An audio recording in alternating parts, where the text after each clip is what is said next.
We shall move to questions without notice. Are there any questions without notice? And I give the call to the Honourable the Leader of the Opposition. Thank you, Mr Speaker. My question is to the Minister for Climate Change and Energy, and I refer to the front page of today's Australian.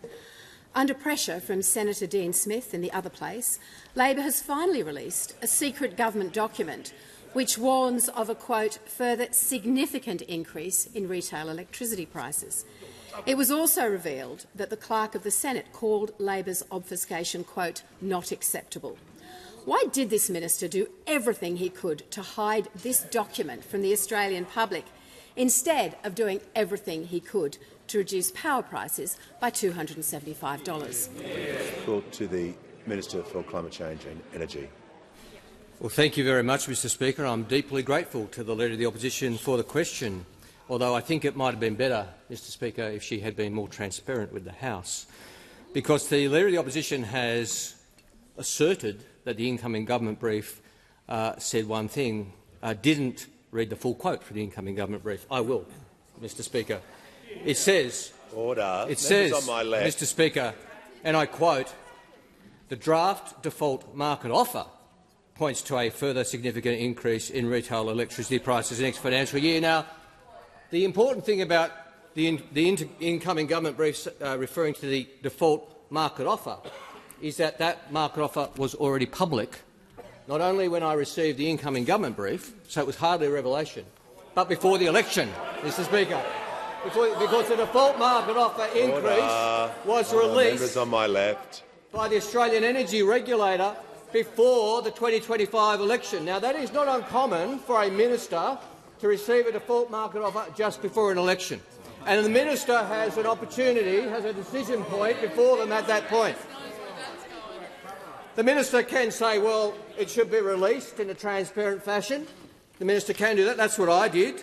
Here's the press release from me referring to the release of the default market offer, this secret briefing that the Leader of the Opposition is so concerned to read about on the front page of the Australian today. I tabled my press release, Mr Speaker, from the 11th of March 2025, which was before the federal election. The alternative option available to a minister when receiving a default market offer that is high before an election is to change the law to keep it secret. That is the alternative option before a minister, an option I declined to take, an option one of my predecessors did take. The Minister for Industry, Energy and Emissions Reduction on the 31st of March 2022, almost 3 years before, changed the law by regulation to keep it secret until after the election. I table that as well. Now, the Leader of the Opposition quotes the incoming government brief. If the Leader of the Opposition had read on, she might have further quoted that brief. Decarbonising the electricity and energy system is foundational to achieving a whole-of-economy transformation, maintaining energy affordability and reliability. There's a whole lot more. There's a whole lot more where that came from, Mr Deputy Speaker. I hope I get more questions to the Opposition on the incoming government brief. Member for Moncrieff can cease interjecting for the remainder of question time. The call to the honourable member for Hasluck. Minister for Resources and Northern Australia, how is the Albanese Labor government delivering on its commitment to create secure and safe jobs by boosting Australia's critical minerals and rare earths industry? What other approaches have been proposed? Call to the Minister for Northern Australia and the Minister for Resources. Thank you very much, Mr Speaker, and I thank the member for Hasluck for her question. I want to take this brief moment to express my deepest sympathies to the families and workmates of the two workers who have died in a mining accident in Cobar earlier today. And it's a reminder to each of us here and around the country that mining is dangerous work and that every person who works in this industry deserves to come home safely at the end of a swing or at the end of a shift. Mr Speaker, Australia's resources sector is the engine room of our economy. We have a once-in-a-generation opportunity to capture new investment and create good, safe, well-paid jobs across the country by supporting the development of our critical minerals and rare earths industry. This government and our critical minerals strategy sets out a clear vision to make Australia a globally significant producer of both raw and processed critical minerals. The historic Critical Minerals Framework Agreement signed between the Prime Minister and the President of the United States last week is a major step in developing and growing this vital sector. This means good, safe, secure jobs for thousands of Australians in processing and mining in regions and industrial areas right across the country. Last week's historic signing is just the start of many more partnerships with the United States and Australia in our resources sector. And I want to take this moment to thank Ambassador Rudd for his tireless advocacy of our critical minerals and rare earths industry in Washington. And I will continue to work with other friends around the world as well, and later this week I look forward to representing Australia at a meeting of G7+ ministers in Toronto to further our work to diversify global critical minerals supply chains for the benefit of Australian workers, jobs and industries, and for our national security. Now, Mr Speaker, those opposite might not want to hear it, but it is a fact that no government has invested more in the future of Australia's resources than the Albanese Labor government. No government has done more to develop the critical minerals and rare earths industry and therefore the resources sector as a whole than this Albanese Labor government. Now, the truth is sometimes hard to take for those opposite, Mr Speaker, but let's look at their track record. They opposed the production tax credits for critical minerals. They kicked off about the Critical Minerals Strategic Reserve, which puts Australia in the perfect place to work with the United States. And let's not remember that churlish moment when they wanted to rewrite the periodic table and make gas a critical mineral. You would have thought that topped it, but now they're all over the shop in relation to environmental reform, claiming credit 1 minute and then bagging it the next. The truth is, Mr Speaker, those opposite don't know where they are in respect of the resources industry. They certainly don't know where they are with environmental law reform. They are no help whatsoever to the critical minerals industry. Meanwhile, Australia can trust in the Albanese Labor government to support the resources sector. Member for Page, trying to give the call to the Honourable the Leader of the Opposition, who now will ask her question. Thank you, Mr Speaker. My question is to the Minister for Climate Change and Energy. In January, the Prime Minister said of Tomago, quote, 5,000 jobs depend on this facility. But Tomago is now in crisis, with its CEO saying future energy prices are not commercially viable. Under Labor, there have been closures of the Kwinana and Kalgoorlie smelters in WA, emergency bailouts in Hobart, Whyalla, Port Pirie and Mount Isa, and mayday calls from Bell Bay and Boyne smelters. How can Labor promise a future made in Australia when all it actually delivers is future shutdowns, future job losses and higher energy prices? Give the call to the Minister for Climate Change and Energy. Thank you very much, Mr Speaker, and I thank the Honourable the Leader of the Opposition for the question. The first thing to say is that today is confronting news for the employees of Tomago. And on behalf of the government, I'm sure, I express our solidarity with the workers of Tomago and the people of the Hunter, Mr Speaker, and that regardless of what comes, there is a month of consultation, but we will stand with the workers of Tomago regardless of what comes. That is the first and most important thing to say, Mr Speaker. Tomago, Rio and Tomago have today announced the beginning of a consultation about the future of the Tomago smelter. And it is true that they referred to energy prices in that announcement. And they made clear in the announcement today, and I quote, it is true that they said that finding competitively priced energy remains a central challenge. They went on to say, based on market proposals received to date, the cost of both coal-fired power and renewable energy options from January 2029 would increase significantly, fundamentally changing the operating economics and leaving the smelter unviable. That is what they said. And then they go on to say, Mr Speaker, that it is difficult to find enough renewable energy for the project. Now, what they're saying is what we say, that we need more of the cheapest and most reliable energy for our grid.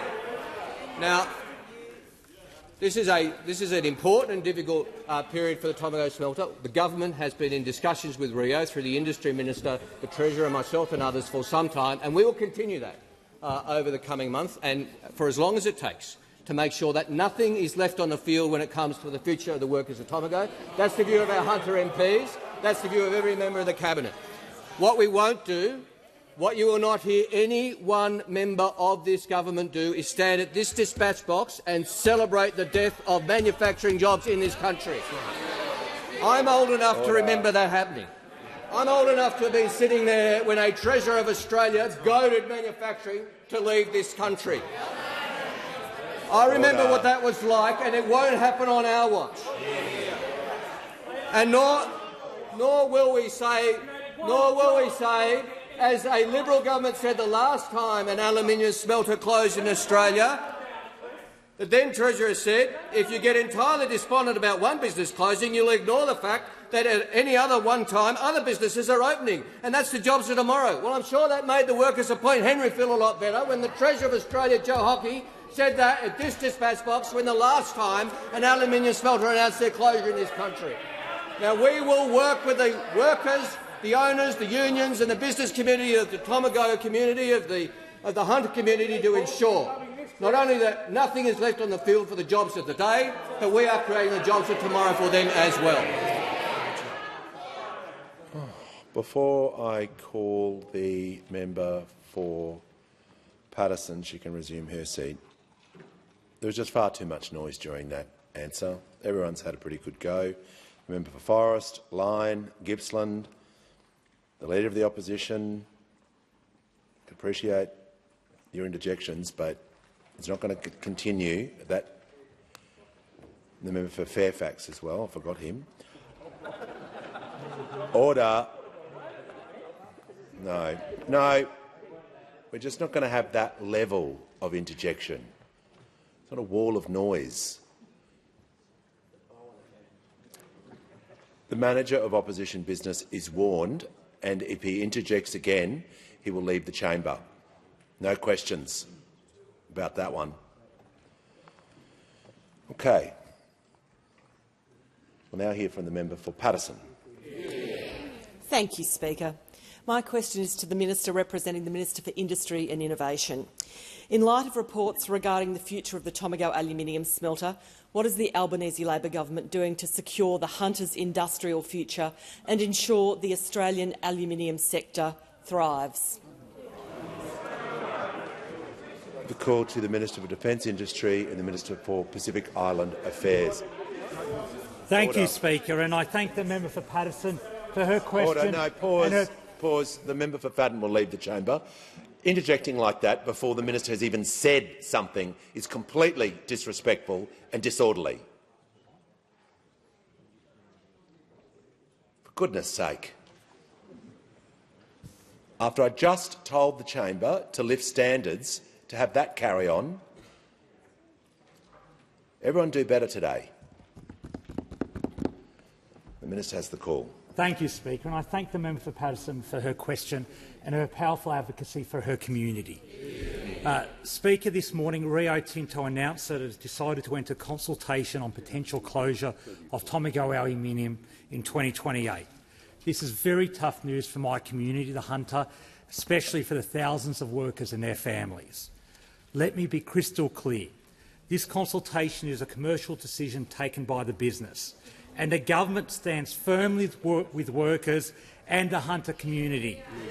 We're absolutely determined to explore every opportunity to secure new power purchasing agreements for the facility, because it's the right thing to do for these workers, it's the right thing to do for the Hunter, and it's the right thing to do for Australia.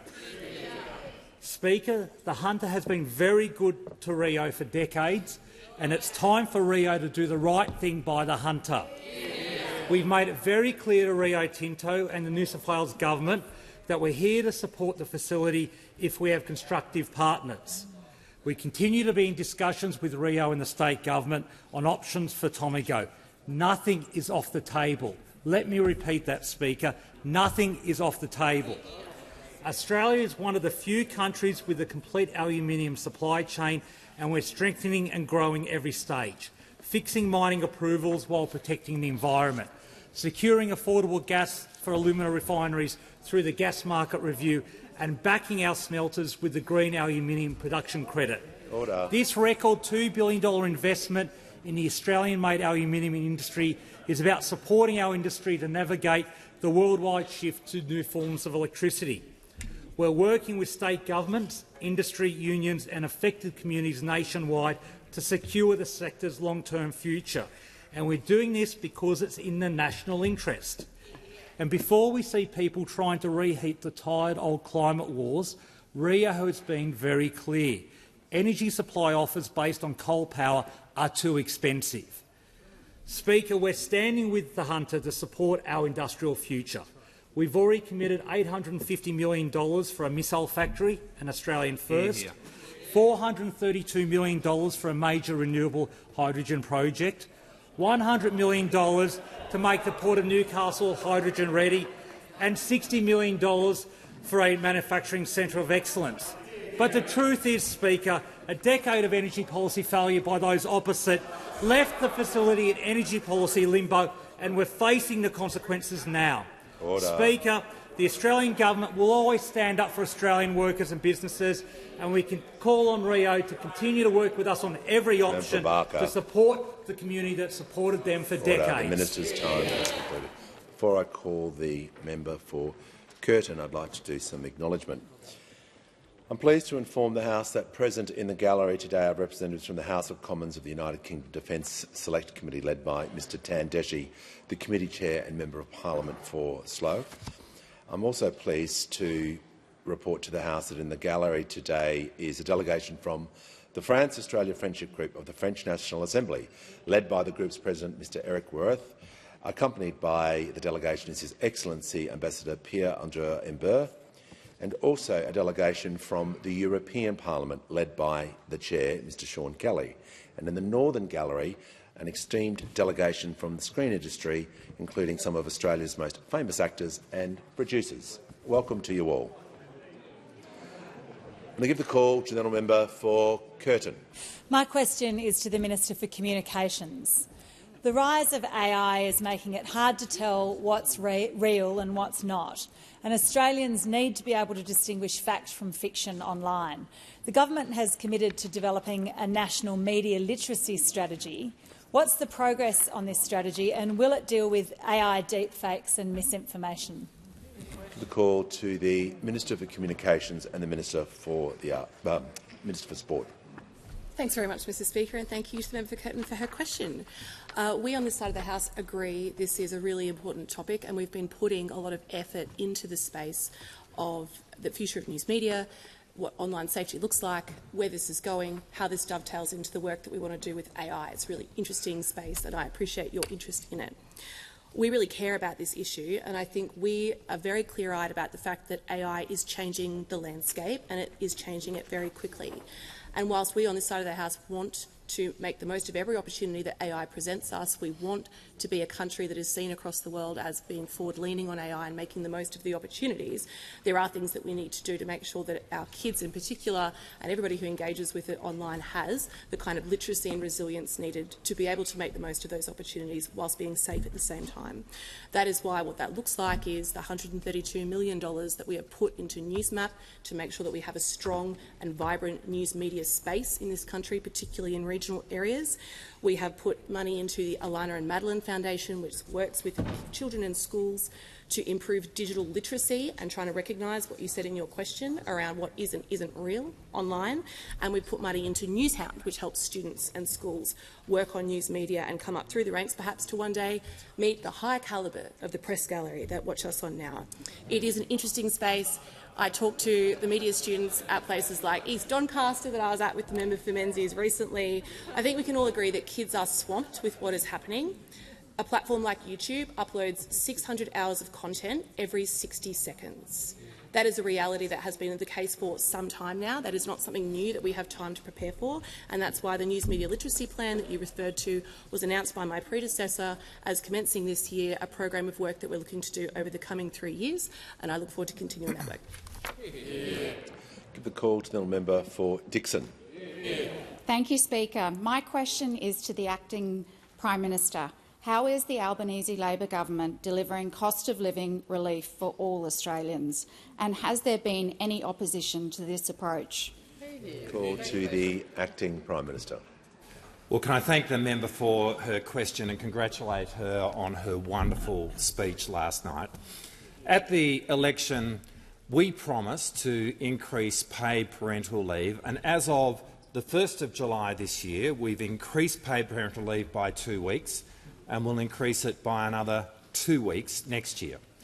In the 2022 election, we promised a real increase in the minimum wage, and just a few weeks later, one of the very first actions of our government was to do just that, and we did it again the next year and the next, and again this year. Indeed, the 3.5% wage increase for award workers this year has benefited 2.9 million Australian workers, and those on the minimum wage itself will receive an annual wage increase of $1,669, and that is at the heart of why we've got wages going again in this country after the lost decade of wage stagnation from those opposite.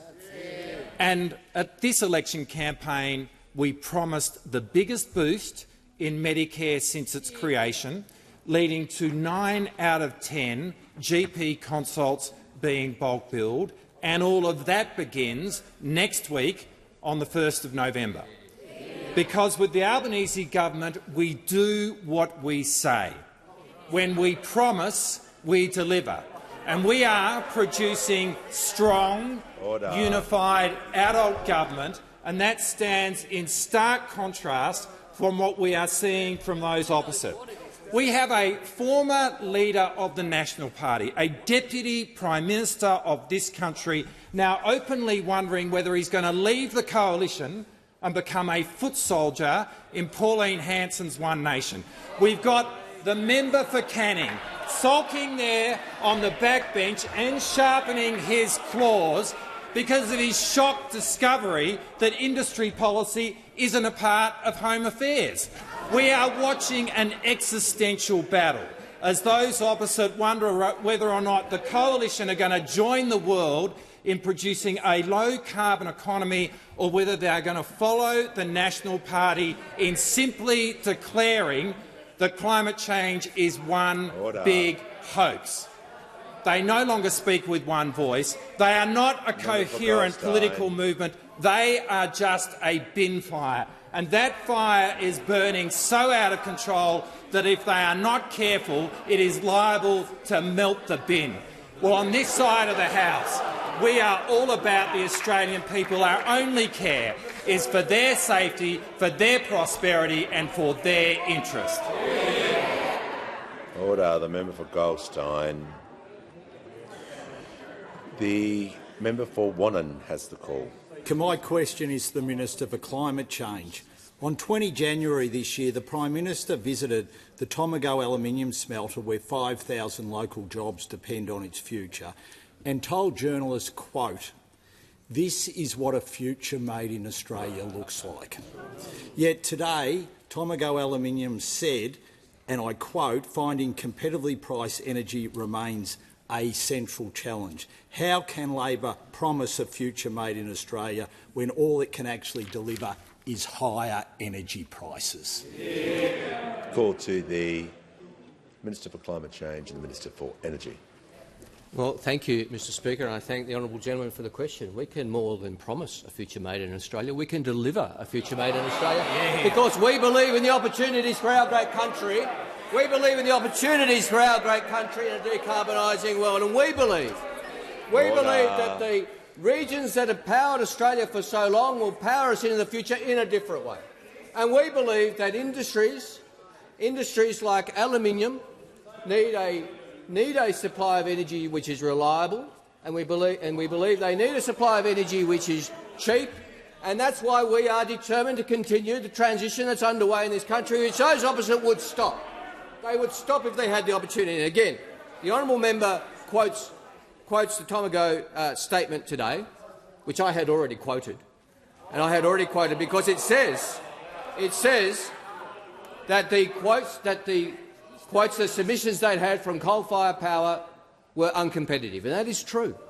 And they also went on to say there is significant uncertainty about when renewable projects will be available at the scale we need. Now, that's unfortunate, but we agree we should have more renewables quicker. Those opposite would see less renewables across our country.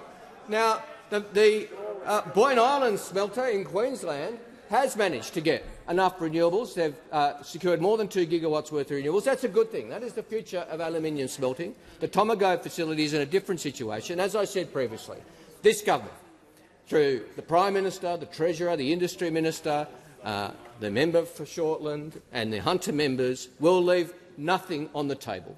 We will continue the conversations with Tomago and with Rio, with the New South Wales government, to see if anything is possible to support this facility and to support the workers. And regardless of the outcome, we will be there for the people of the Hunter, because when the industrial change happens, it's important that government steps up. And this government will step up for the people of the Hunter.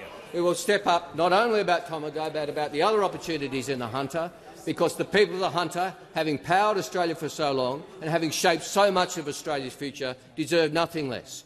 They don't need a minister at this dispatch box celebrating the departure of manufacturing jobs, goading manufacturing to leave, or saying, don't worry, another business will come along, which is what Joe Hockey said when the Point Henry smelter, the last smelter to close in Australia, announced their closure in 2014. That's what would happen if those opposite held the levers. It will not happen on our watch. The call to the honourable member for Hughes. Thank you, Mr Speaker. My question is to the Treasurer. What is the Albanese Labor government doing to ease cost of living and responsibly manage Australia's economy? How does this compare with other approaches the government is being asked to consider? Call to the Treasurer. Thank you, Mr Speaker. When the good people of Hughes elected their first Labor member in almost 3 decades, they elected an absolute champion for their local community, and I thank him for his question. As the member for Hughes knows, at the last election we were promised responsible cost of living help, and we promised to strengthen Medicare, and we are delivering. Whether it's slashing student debt, cheaper medicines, more bulk billed GP visits, cheaper early childhood education, tax cuts, protecting penalty rates, getting wages moving again, all of this is about easing the cost of living in the most responsible way that we can. And we're doing that at the same time as we're getting the budget in much better nick than we inherited from those opposite. And today the global ratings agency Fitch has reaffirmed Australia's AAA credit rating. And in doing so, Mr Speaker, Fitch acknowledged our efforts in paying down the debt that we inherited. They praised our focus on productivity, and they outlined the private sector recovery underway in Australia's economy. This is another powerful endorsement of Labor's responsible economic management. It shows and it reminds us that under Labor, Australia has one of the strongest budgets in the G20, Mr Speaker, and that's helping us in the fight against inflation. Now, we've made good progress in the fight against inflation. It's around half of what we inherited from those opposite, and that's given the Reserve Bank the confidence to cut interest rates 3 times this year. But we know that people are still under pressure, and tomorrow we'll get the latest inflation figures.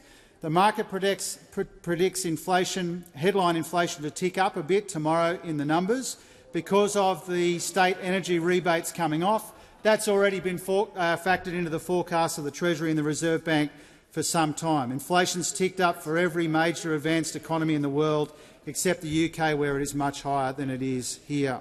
Now, we know that people are still under pressure. That's why our cost of living help delivered in the most responsible way is so important, Mr Speaker. We went to the election and we promised cost of living help, and we are delivering. We went to the election, we promised to manage the economy and the budget in the most responsible way that we can, and we are delivering on that front as well, Mr Speaker. Now, those opposite went to the election promising higher income taxes, bigger deficits and more debt, Mr Speaker. And since that election, they have learned nothing from the result. They haven't changed a bit. They are divided, they are divisive, and they are in disarray. Well, this government is not distracted by the madness of the extreme right and the internal politics of those opposite. We will continue to focus on responsible economic management and cost of living relief. They are divided, we are delivering, and that's the difference. Before I call the member for Flynn, I'm also pleased to advise that in the Speaker's gallery is the Honourable Wendy Machin, a former State Minister in the Fayed government and the first woman to chair the New South Wales Parliament. And I was a little early in recognising the members of the French Assembly who have now joined us. A very welcome to our French friends. We give the call to the Honourable Member for Flynn. Thank you, Mr Speaker. My question is to the Minister for Climate Change and Energy. Yesterday, the Minister informed the House that 200 jobs could be lost with the possible closure of Gladstone Power Station in 2029. Can the minister guarantee that thousands of jobs in the alumina sector in Gladstone will be safe under the government's renewable-only energy approach? Call to the Minister for Climate Change and Energy. Well, thank you very much, Mr Speaker. I thank the honourable member for his question, but I disagree with the premise, just like I disagree with him that climate change isn't primarily caused by human activity. Mr Speaker, I disagree on a number of fronts with the member for Flynn. And he has mischaracterised the government's approach to energy policy, because our energy policy does support renewable energy, backed by gas peaking, backed by storage and backed by transmission, Mr Speaker. But there is a certain irony to the opposition asking about the future of industry under this government's energy policy, because it wasn't that long ago those opposite went to the election, went to the Australian people with an alternative energy plan that involved a heavy reliance on nuclear energy.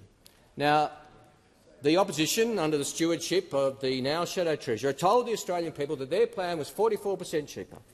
And when you looked at their plan, it only was 44% cheaper because it assumed 40% less energy use across Australia. Now, how would you possibly get to 40% less energy use in Australia? Well, there's only one way. There's only one way, and that is to assume no heavy industry in Australia, because that is a big part of our industrial use. They're modelling that the member for Fairfax masterminded. Members on my right, I'd like to hear from the member for one on a point of order. It was an incredibly important question about jobs, and I would ask the minister to be relevant to the question. Yeah, the minister wasn't asked about anything the opposition had done. He can do some compare and contrast. He's done that, so the remainder of his answer won't be about what the opposition or the former shadow minister's done, because he wasn't asked about that. So he'll need to be directly relevant. If he's talking about opposition policies, he'll need to make it directly relevant to the question he was asked about the jobs in the member's electorate. Thank you. And it is clear and it is true that there is an alternative before the Australian people. And under this government, I can guarantee that we will ensure that energy policy is designed to ensure the supply of cheap and reliable energy, not only for Australia's households, which I'll get to later in question time perhaps, but Australia's heavy industry. Australia's heavy industry. And when we went to the election, we did not promise or assume that our energy use in Australia would halve from 45.9 terawatt-hours to 23.3 terawatt-hours. We did not assume that halving of energy use in heavy industry would occur. Now, the Tomago smelter uses 8.3 terawatt-hours of electricity. The only way you could achieve the outcomes promised by those opposite is to assume the closure of the Tomago smelter and the aluminium industry in the electorate of Flynn. That's the only way they could make their sums add up. That is not our approach. We will ensure a future for Australian industry while those opposite assume it disappears to justify their policy fantasies. Call to the member for McEwen. My question is the Assistant Treasurer and Minister for Financial Services. How is the Albanese Labor government strengthening Australia's superannuation system to ensure it's fairer, more sustainable and delivers better outcomes for low-income workers? Call to the Assistant Treasurer and the Minister for Financial Services. Speaker, I thank the member for McEwen for that question, and I'd like to acknowledge that he's been a champion for superannuation for many years. He's worked in the transport sector and he understands that it's so important to extend superannuation to sectors where there's varied work practices and hours. Speaker, Labor is the party of superannuation. Our priority is ensuring that superannuation delivers on its purpose of providing income for a dignified retirement. We have already implemented a number of reforms to strengthen the superannuation system over the term of government, including paying superannuation on government-funded paid parental leave, increasing the superannuation guarantee rate to 12%. Reaching 12% was the cherry on the top of decades of reforms by Labor governments. We are currently pushing forward with more important reforms to make our system fairer, including implementing payday super and a major boost to the low-income superannuation tax offset. First, on payday super, we know that for too long many workers have waited months to receive their super. Under Labor's reforms, from the 1st of July 2026, employers will be required to pay super at the same frequency as wages. This is a simple, practical change, but one that will make a huge difference to millions of workers. It means more frequent contributions, earlier compounding returns and stronger retirement balances for millions of Australians. The ATO estimates that more than $5 billion in super goes unpaid each year at the moment. That's money that should be sitting in workers' accounts, not lost from their future. For a 35-year-old who has unpaid super recovered, it can mean more than $30,000 more in their balances at retirement. This matters most for people who need it the most, women and low-paid workers who are more likely to be in casual or insecure work and who are more likely to miss out on super when it isn't paid promptly. The second reform is our boost to the low-income superannuation tax offset. We're increasing the listo by $310 so that it's up to $810. We're also increasing the threshold from $37,000 to $45,000 from 1 July 27. This means that if you earn $45,000 or less, you are not paying any tax on your super contributions. This means that you could benefit by around $15,000 in your balance by retirement, a huge difference. At the same time, we're ensuring that our super system remains sustainable and fair by better targeting concessions for very large balances. We are the party of superannuation. We'll keep working to strengthen it, to make it fairer and more sustainable, because all Australians deserve a dignified retirement. Call to the Manager of Opposition Business. Thank you, Speaker. My question is to the Minister representing the Minister for Industry and Innovation.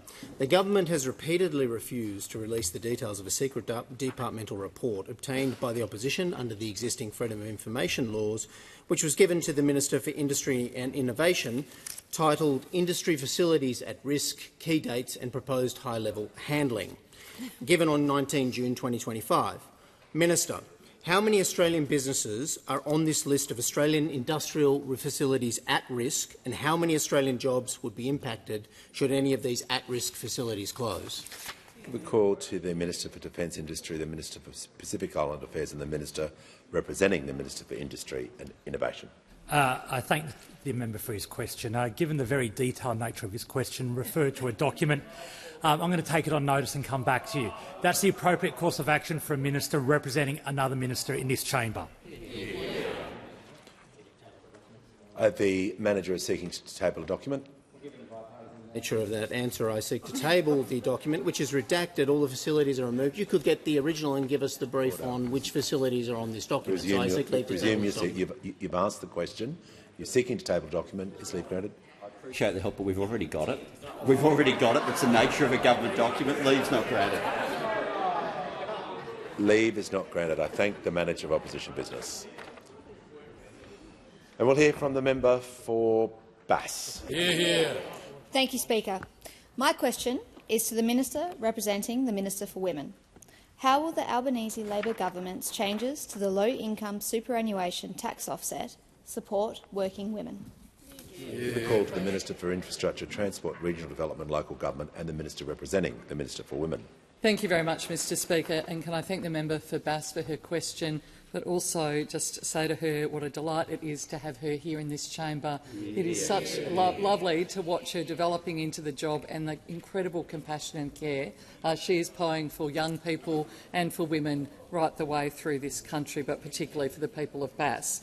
It's always a privilege to stand in this House as a Minister of a Labor government and to talk about superannuation, because Labor is the party of super. We created it, we will always defend it, and we will always strengthen and make it fairer. The changes announced by the Treasurer will boost the low-income superannuation tax offset, the LISTO, by $310 to $810 and raise the eligibility threshold from $37,000 to $45,000 from the 1st of July 27. Because of these changes, in the 27-28 year, over 770,000 additional Australians will be eligible for LISTO, and over 490,000 Australians will receive a higher LISTO payment. And these changes will bring the total number of Australians eligible for LISTO to 3.1 million, of which around 60% are women. Women's economic equality is core business for this government, and now the government is delivering more to help low-income workers, predominantly women, by ensuring the superannuation system is stronger and it is fairer. And now, as I said, the CEO of Women in Super has called this a monumental victory for fairness in our super system. She rightly pointed out that this reform is particularly significant for women who form the backbone of our essential services: carers, education aides, hospitality workers, sales assistants and health workers. Our reforms have been welcomed by HESTA, with HESTA CEO Debbie Blakely saying this will help ensure more than 1 million low-income earners can build a more secure retirement and help create a fairer superannuation system. It, of course, builds on the foundations we've already laid in paying superannuation on paid parental leave, which started on the 1st of July. Paying super on the Commonwealth Parental Leave Scheme is benefiting around 180,000 Australian mothers each year, and around 95% of Commonwealth parental leave payment flows to women.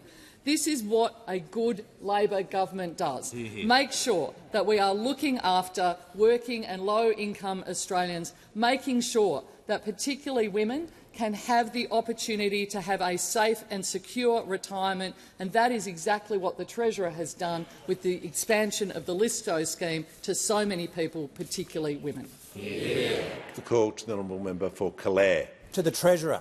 The government recently released its draft regulation on cash transactions, which only provides that cash has to be accepted for transactions of $500 or less, and only at big supermarkets and major fuel retailers. With respect, it's a dud. It's the green light for the phasing out of cash in Australia. Why won't you support my private member's bill, which would apply to all businesses and all face-to-face transactions of $10,000 or less, and which would truly keep cash king in Australia? Call to the Treasurer. Well, thank you, Mr Speaker, and thank you to the honourable member for his question. The Albanese government is taking steps to ensure that Australians can use cash to pay for more of the essential items that they need, Mr Speaker. And in saying that, I acknowledge from the outset that the honourable member would like us to go further than we are proposing to go. There are good reasons why we've settled on the model that we have settled on, and I'll run through those reasons in a moment. But I remind the honourable member that there is currently nothing preventing any business in Australia from refusing to accept cash, and we consider that situation to be unacceptable. That is the status quo that we've inherited. That's the status quo that we are changing, because we know that cash still plays an important role in the lives of many Australians. Right now there's no obligation, and we're changing that. We take seriously the issues the honourable member and others have raised with us. Now, in 2022, we know that the Reserve Bank found that around 7% of Australians still use cash for the majority of their in-person purchases. But we also know that many of those cash users are older Australians, and also Australians living in rural and regional communities like those represented by the honourable member. So last year we said we would introduce a cash acceptance mandate for the first time, and we're delivering on that promise. From the 1st of January, we're ensuring that Australians can buy their fuel and groceries by mandating cash acceptance for essential purchases through a mandatory industry code under the Competition and Consumer Act. Now, this follows extensive consultation. Earlier this year, we received 61 submissions from organisations, 4,000 from individuals. We met with a range of organisations about it. Now, we know that there's a balance to be struck here between ensuring that Australians can use cash to pay for essentials, but also we don't want to place unnecessary burdens on small businesses, particularly small businesses in the regions. And after that extensive consultation, we think that we've got the balance right. Now, we've also committed to reviewing the mandate after 3 years to ensure it's functioning as it's supposed to. We'll consider then whether it should be expanded. We'll look at its impact on businesses of all sizes and any developments in cash distribution and access at that time as well. We do know that for many Australians, cash is more than a payment method. It can be a lifeline. That's why we are taking the steps that we are taking to make sure that more businesses in this country have to accept cash for essential items. And that is a very substantial change, a very substantial improvement on the status quo that we inherited. Give the call to the member for Adelaide. Thank you, Mr Speaker. Mr Speaker, my question is to the Treasurer. What is the Albanese Labor government and the regulators doing to protect Australian consumers against misleading and deceptive conduct in the technology sector? Give the call to the Treasurer. Thanks, Mr Speaker. Thanks to the member for Adelaide, not just for his question, but for standing up for consumers in his beautiful part of the world and indeed right around Australia. Yesterday, the ACCC launched legal proceedings in the federal court against Microsoft for allegedly misleading about 2.7 million Australians when communicating subscription options and price increases after it integrated its AI assistant Copilot into Microsoft 365 plans.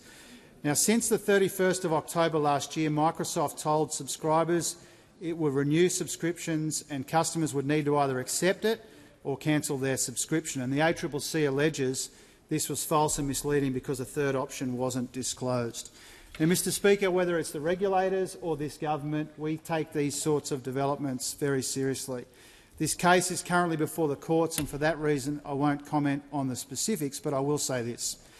There is no place for dodgy and deceptive behaviour like that being alleged in this case. If it's proven that this has happened, it amounts to deception on an industrial scale. So this week, the regulator has sent a powerful message to tech companies. We won't let Australians be treated like mugs. Now, Mr Speaker, I spoke to the ACCC chair about these matters today. My office was briefed on Sunday. We're very grateful for the efforts of the good work of the people at the ACCC to safeguard Australian consumers. We're also helping them hold tech companies to account by increasing the maximum penalty for this kind of behaviour by 5 times to $50 million. But we also know, Mr Speaker, that the job is not done, and that's why we're doing more work to ban unfair trading practices under the Australian consumer law.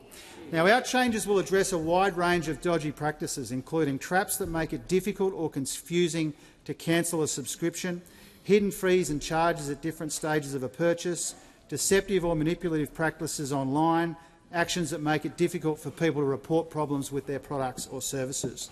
Now, this is about easing the cost of living and getting a fair go for consumers and suppliers. And here I want to pay tribute to my colleague, the Assistant Minister for Competition, for his work in this area. He's doing a mountain of work when it comes to the consumer law. I appreciate it. I pay tribute to him for that, and I thank him for that as well. He's just written to his state and territory colleagues to seek their agreement to these reforms.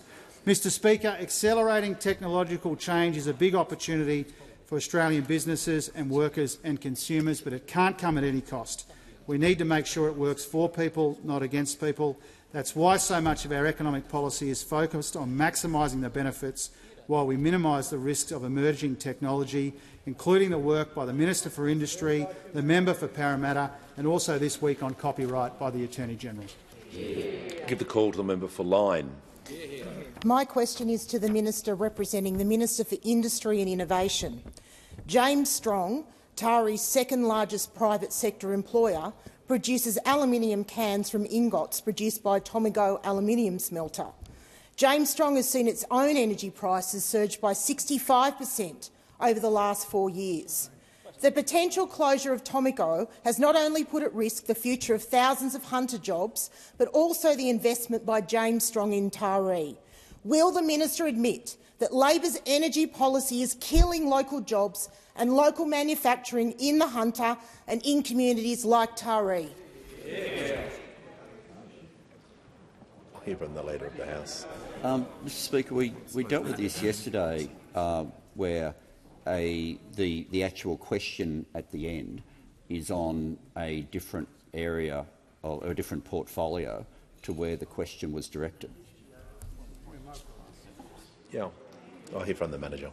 Yesterday there was some confusion about some of the ministers answering questions. This is directly industry policy. Every industry in Australia is talking about their energy prices, every single industrial operation. So we're asking the industry representative about energy costs for industry shutting down in Australia. Yes, we are. Yes, we are asking that. This is it's valid. It can be. If you're the government, you can direct the question where you want. The manager's made his point. Appreciate that. He is correct. This is a slightly different scenario where the minister representing the Minister for Industry is asking about the Minister for Energy's policy in relating to his portfolio. So that's totally okay. Order.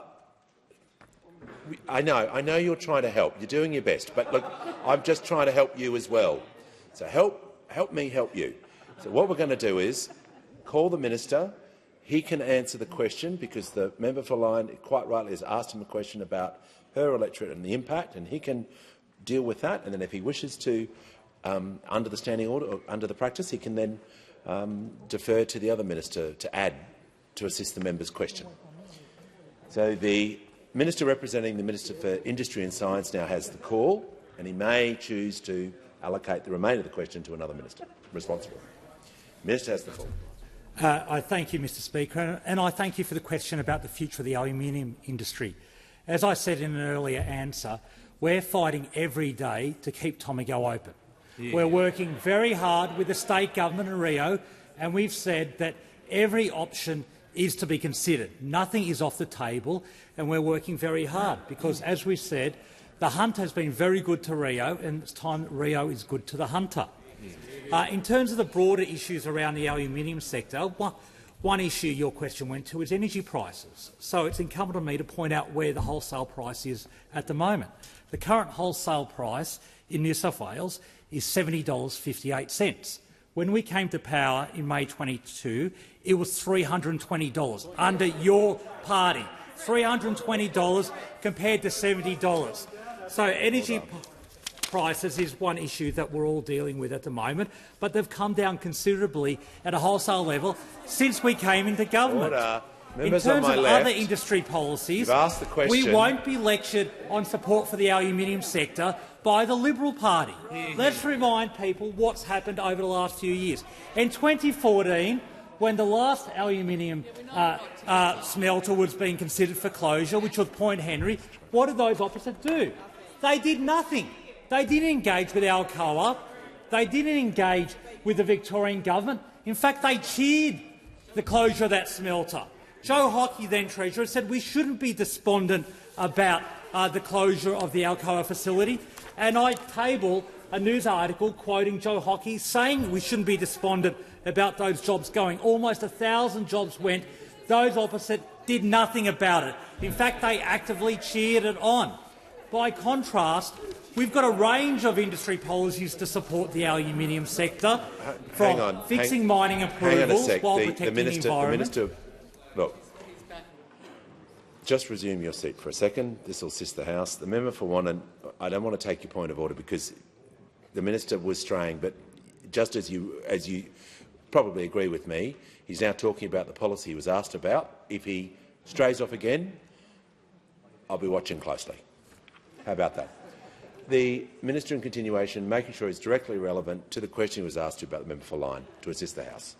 Thank you, Speaker. And as I was saying, we've got a range of policies to strengthen and grow the aluminium supply chain, from fixing mining approvals while protecting the environment, securing affordable gas for alumina refineries through the gas market review, and backing our smelters with the green aluminium production credit.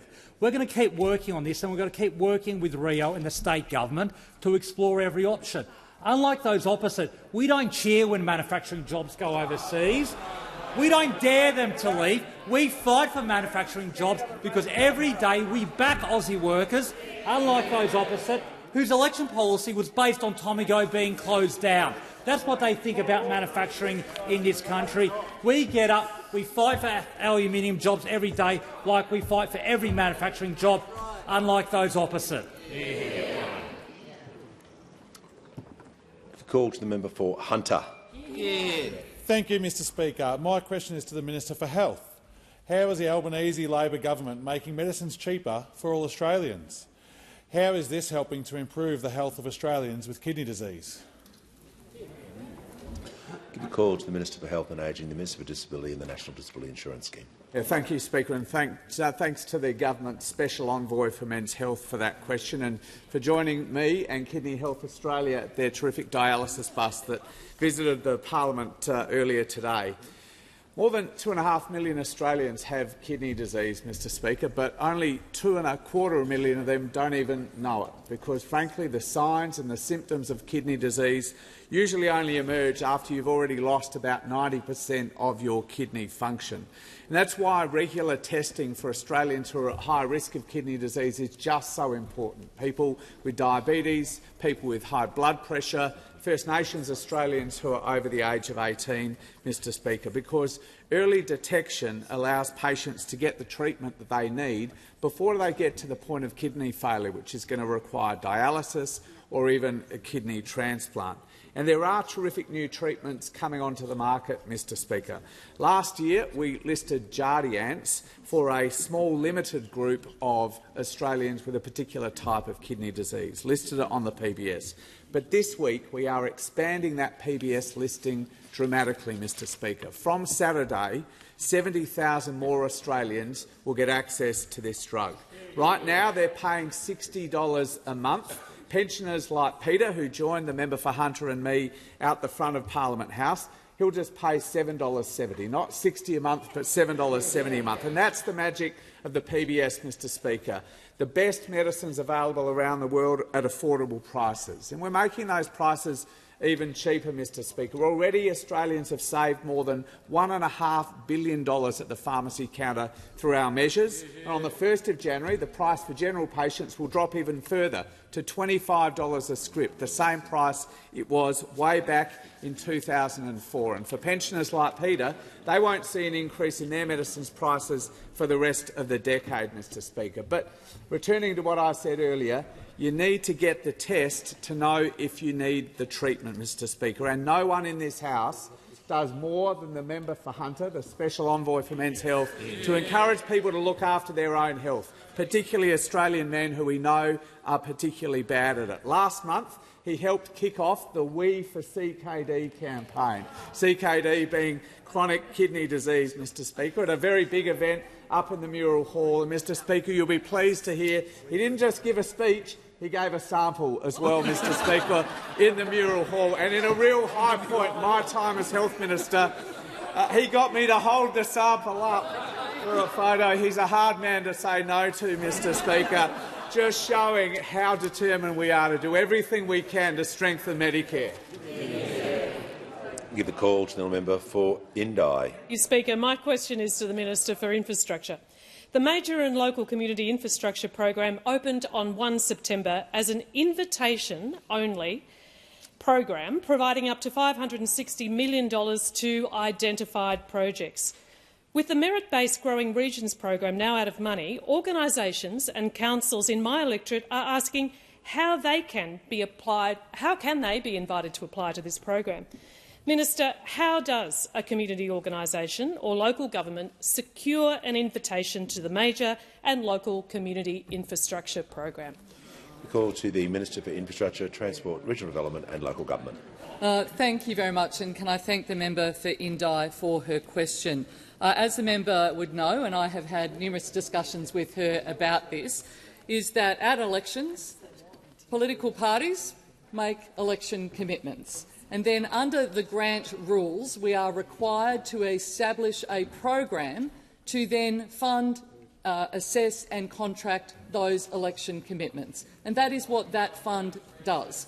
That is the same way in which the Community Development Grants program of those opposite was supposed to be used, but if I'm asked about that, I might talk a little bit more about that as well. But of course, in terms of what we are delivering in community infrastructure currently, we are already delivering over billions of dollars of community infrastructure projects across our regions and our suburbs. Those programs have included $317.65 million through Thriving Suburbs for 30 projects, $587 million through the Growing Regions program for 110 projects that are currently being delivered, $67.6 million under the Urban Precincts and Partnerships program, and the $230.3. Minister will pause. The member for Indi on a point of order. Yes, thank you, Speaker. On relevance, I appreciate the list the minister's giving us, but the question was, how do our local councils and community organisations secure an invitation to this special program? I think the minister did address that part of the question at the beginning of her answer. I was listening carefully where she specifically addressed the explanation, but I may allow her to continue and making sure she's directly relevant. But I think she did address that part of the question.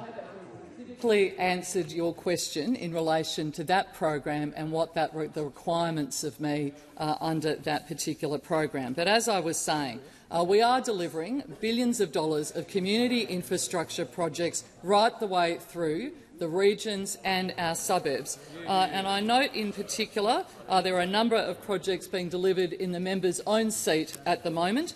She's done very well out of the Regional Precincts and Partnerships program and the Urban Precincts and the Growing Regions program as well.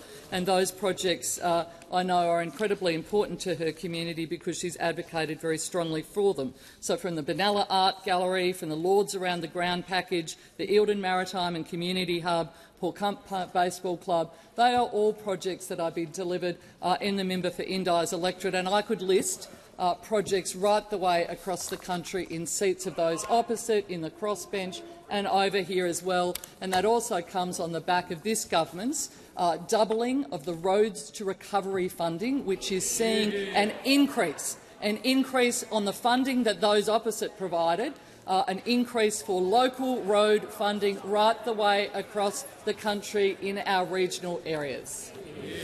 Yes, they'll hear from the Leader of the House before I call any other member. Just to raise a point of order, understanding Order 90, reflections on members. During that answer, there was a serious reflection of an improper motive made by the member for Goldstein, and it should be withdrawn.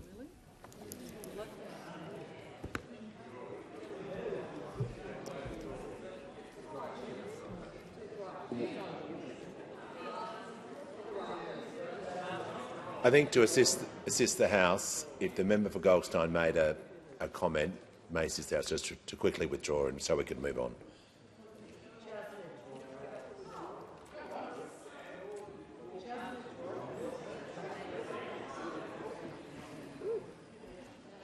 I'll have to withdraw. Whatever. Thank you, member for Goldstein.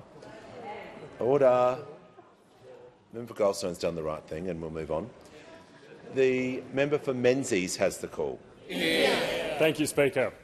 My question is to the Minister for Communications. How is the Albanese Labor government protecting the next generation of Australians from the harms of social media and giving parents across the country peace of mind? Call to the Minister for Communications, the Minister for Sport. I thank the member for Menzies for his question and for his generous invitation to East Doncaster State High School and his electorate to talk to media students there about Australia's social media minimum age laws.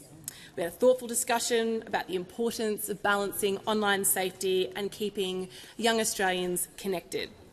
And I hope that the students follow their passion for communications and media and become cadet journalists and maybe even one day join the illustrious heights of the Federal Parliamentary Press Gallery.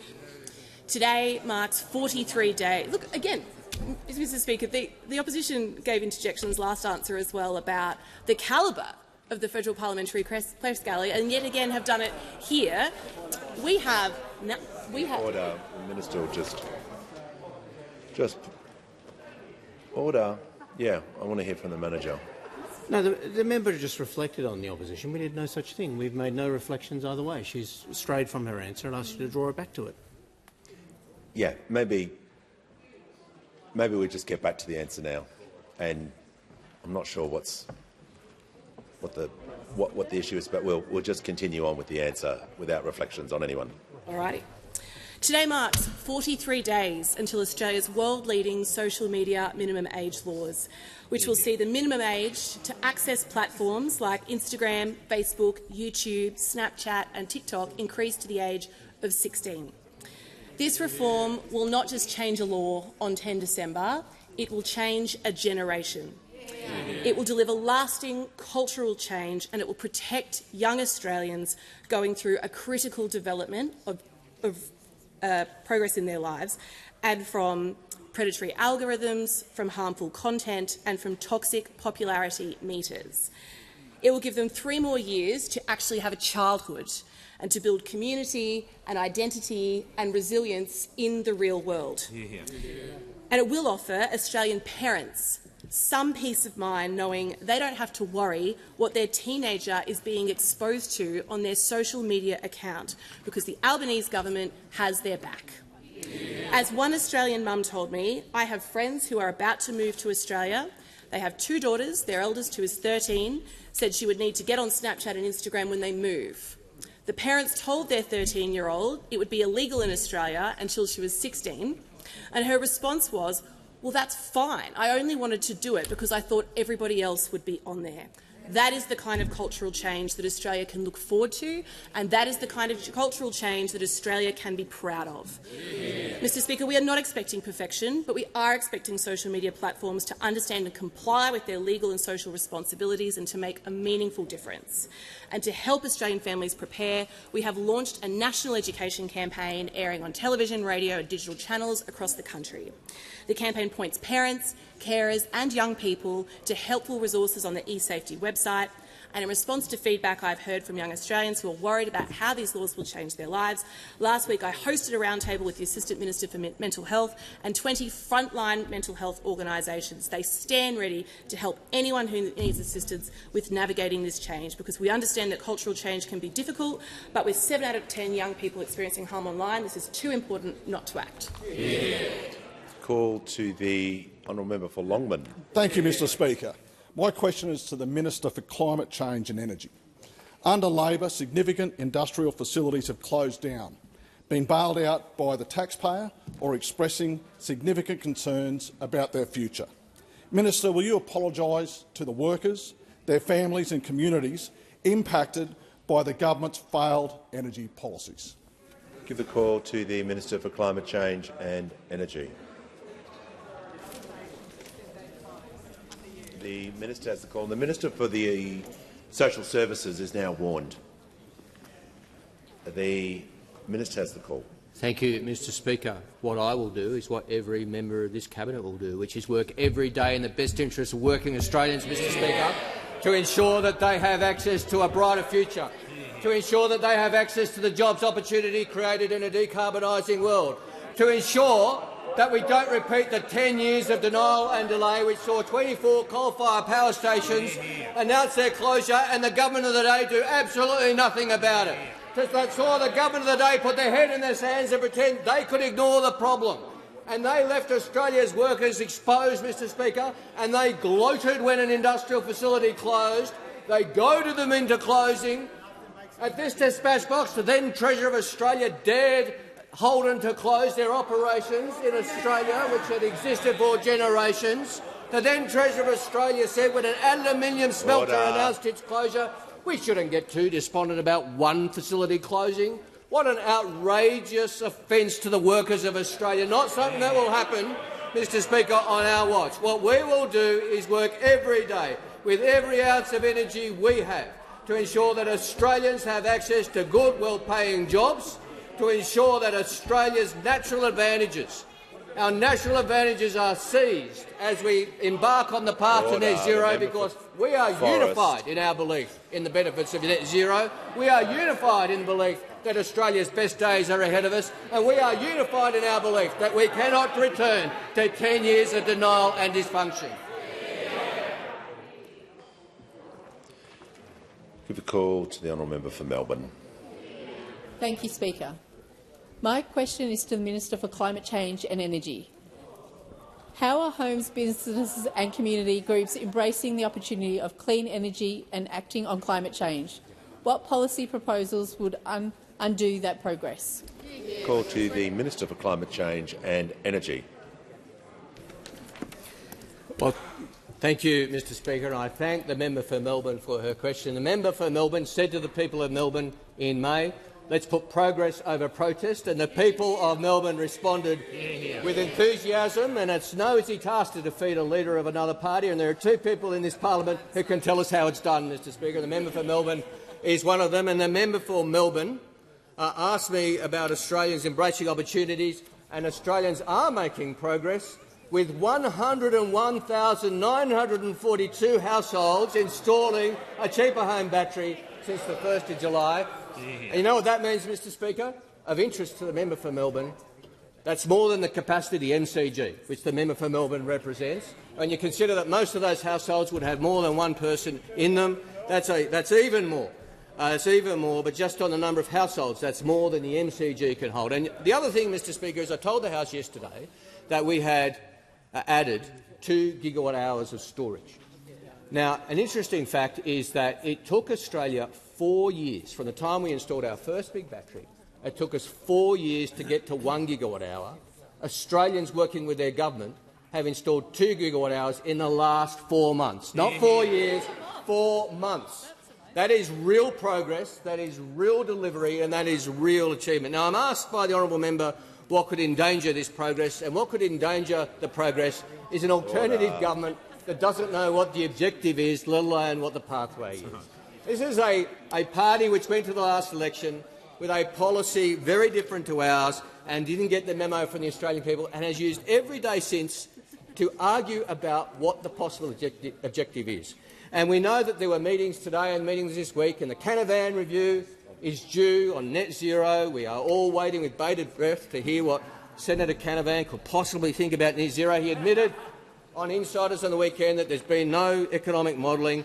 And the former leader, the member for Riverina, was asked how it's taking so long. Order. And he said, well, it's a process. It's not a McDonald's drive-through. You can't just turn up and ask for the report to get it within 5 seconds of ordering. Well, you can work out in 4 months since the election or more whether you believe in climate change or not, I would posit, Mr Speaker. And the opposition spokesman was out this morning. He was asked when the opposition would finally declare their net zero, and he said, well, I hope before Christmas. I hope before Christmas. That's what I'm working towards. Well, I hope before Christmas, Mr Speaker, the opposition comes up with some policies. And I hope the number one policy is whether they believe in human-induced climate change. We know that plenty of them over there do not. And we know that they don't want to seize the economic opportunities of action on climate change. And we know that they want to go back to 10 years of denial and delay. Well, it's just as well there's an alternative, and that's the delivery that this government is delivering for Australian households and businesses. Call to the Acting Prime Minister. I ask that further questions be placed on the notice.